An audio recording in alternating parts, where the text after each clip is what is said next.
Wala nagawa kayo waqa jiraata sinifa baay'ee tabbaloota ko hadhamoo deebi'ee gara kushiinaa kiyyaa dhufee jira. Innis nyaataan qopheessuun qaba jechuudha. Turtii na waliin godhaa isiniin jedha. Kinoo akkasin argitan kana daakullee qopheeffadha jira jechuudha. Daakuu fuxaayyariin qopheessa dheetanii isiniin jedha. Fuxaayyariin beektu turtii na waliin qabaadha. Innis kinoo bukeessa isiniin jedha. Kinoo akkanatti tolchaa jira. Qoosinitti agarsiisa.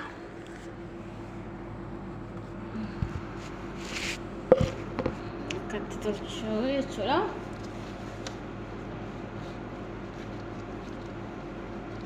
Kushiinaan koo kun akkana fakkaata. Fuxaayyar kanammoo hin beektu warri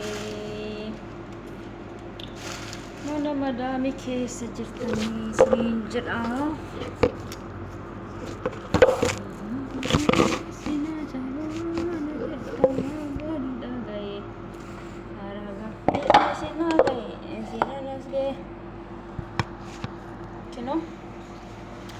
Innis bukeeffame yeroo isaa qaqqabee jennaanii amma gara tolchuutti deemaa jira isiniin jedha.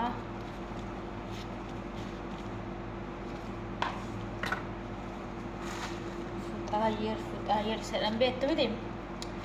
Egaa obboloota koo warra chaayinaa kaalee kana ilaalaa jirtanii please share like subscribe godhaa. Marra koo qabaa akkasa YouTubein kan Oromooti kan nama biraa miti. Marra koo qaba wifi kan madaamiti yoo itti buutanii bira darbitanii yoo wal guddisne marra koo qaba isiniin jedha. Kun akkuma isiniin jedhe tolcheellee fixee jira jechuudha.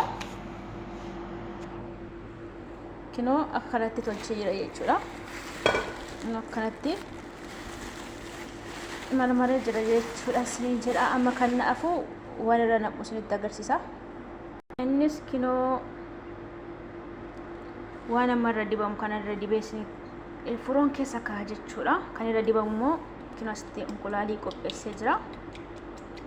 Inqulaalii edda rukutee akka inni hin goggonne akka inni malkii gaarii kennuuf yoo furoon keessa seenee gaazii keessa yeroo seenee goggoga jechuudha. Kuni yoo irra dibuu baattanii jechuudha.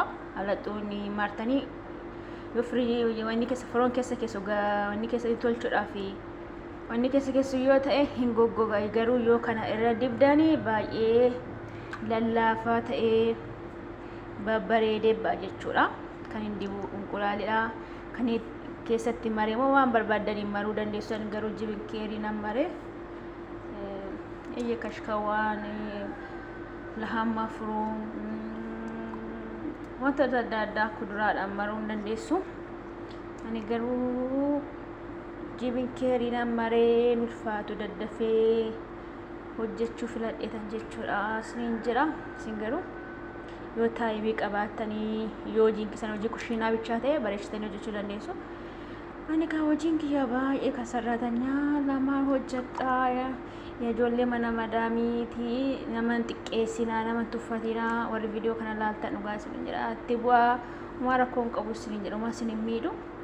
Kinoo akkanatti bareechee jira jechuudha. Malkii isaa akkanatti fuuluma koo yeroo meekaappii dibatee fakkeessee jira. Kuni hojii isaa nama dhibu. Warri biyya Dubaay deemnee hojii akkamii hojjannaa nyaata qopheessuun beennuu jettanii rakkattanii hojii hin jira akkatti hojjetanii hin jira hojii hin beennu jettanii hojii hin baqatinaati.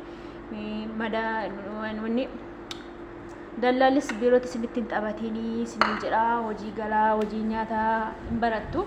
Kun asitti gaazii kiyya qopheessee jira jechuudha. Ho'ee jira. Gubbaasaa kana jechuudha bilaakseedii isaa yookiin abasuuda kan jedhamu yoo qabaatan irraa firfirsuu dandeessu akka urgaa ofiisaa akka bareedufse. Ani garuu abasuuda fixee jiraan kan irraa buusu semsem kan jedhan irra facaasee malkii ishii bareechuudhaaf jechuudha. Isiniin jedha okiraasoonii fakkaata garuu kun akkanatti bareechinee araba fuuldura qabnee hojjetannee biyya keenyatti galla malee hojii beennu yoo jennee biiroo teenyee achi dallaallee nutumti jireenyi keenyas badaa deema waan ta'eef nuti of ammaarra waan ta'eef hojiitti gala.